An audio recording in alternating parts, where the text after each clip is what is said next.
ready to unleash the full potential of your Nintendo Switch.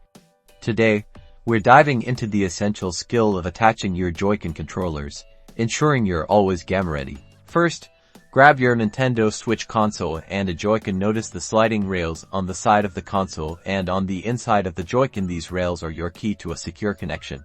Now, carefully align the Joy-Con with the corresponding rail on the side of the Nintendo Switch. The left Joy-Con goes on the left side, and the right Joy-Con on the right. Slide it down smoothly until you hear a click. That click confirms a successful connection. Repeat this process for the other Joy-Con once both are attached.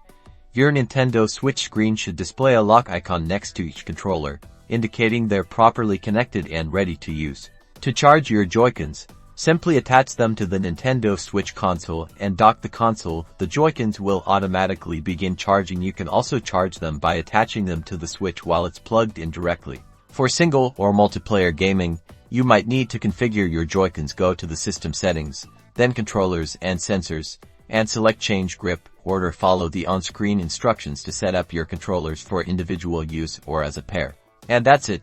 You're now a pro at attaching, charging, and setting up your Joy-Cons for seamless gaming sessions. Now get out there and enjoy your favorite Nintendo Switch games.